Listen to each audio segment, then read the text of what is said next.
தூத்துக்குடி பனிமய மாதா பேராலயத்தின் 442வது ஆண்டு தேர் திருவிழாவின் கொடியேற்ற விழாவில் ஆயிரக்கணக்கான பக்தர்கள் பங்கேற்றிருக்கிறார்கள். இதுகுறித்தான கூடுதல் தகவல்களை எமது செய்தியாளர் மோகன்ராஜ் வழங்க கேட்கலாம்.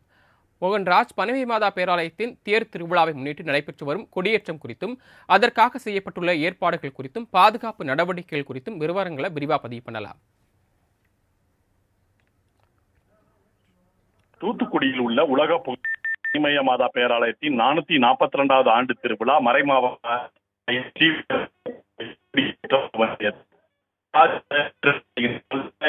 பக்தர்கள் மரியே வாழ்க என விண்ணெதிர பக்தி முழக்கமிட்டு புறாக்கள் மற்றும் பலூன்களை பறக்கவிட்டு தங்கள் மகிழ்ச்சியை வெளிப்படுத்தினர். தூத்துக்குடி கடற்கரை சாலையில் உலக புகழ்பெற்ற பனிமய மாதா பேராலயம் அமைந்துள்ளது. ரோம் நகரின் கத்தோலிக்க தலைமை பீடமான வாடிகன் சிட்டியால் பசிலிக்கா அந்தஸ்து பெற்றது. இந்த ஆலயத்தில் அமைந்துள்ள மாதா சொரூபம் கடந்த 469 ஆண்டுகளுக்கு முன்பு புனித பிரான்சிஸ் சவேரியரால் பிலிப்பைன்ஸ் தலைநகர் மணிலாவில் இருந்து கப்பல் மூலம் கொண்டு வரப்பட்டு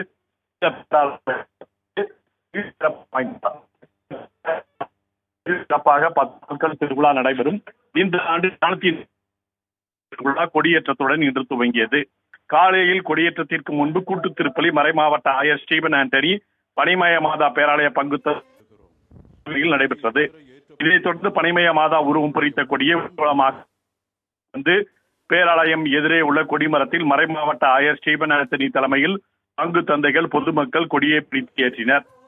அப்போது அங்கு கூடியிருந்த பல்லாயிரக்கணக்கான பக்தர்கள் மரிய வாழ்க என விண்ணெதிரே முழக்கமிட்டனர். மேலும் புறாக்கள் மற்றும் பலூன்களை பறக்கவிட்டு கைகளை தட்டி தங்கள் மகிழ்ச்சியை வெளிப்படுத்தினர். அமைச்சர் கீதா ஜீவன், மேயர் ஜெகன் பெரியசாமி, மாவட்ட ஆட்சித்தலைவர் லட்சுமிபதி உள்ளிட்ட ஜாதி மத வேறுபாடு இன்றி பல்லாயிரக்கணக்கான பக்தர்கள் கலந்து கொண்டனர். இன்று கொடியேற்றத்துடன் துவங்கி 10 நாட்கள் காலையும் மாலையும் சிறப்பு திருப்பலிகள் நடைபெறும். வரும் ஆகஸ்ட் 5ஆம் தேதி திருவிழாவின் முக்கிய நிகழ்வான அன்னையின் தேர் பவனி வெகு சிறப்பாக நடைபெறும்.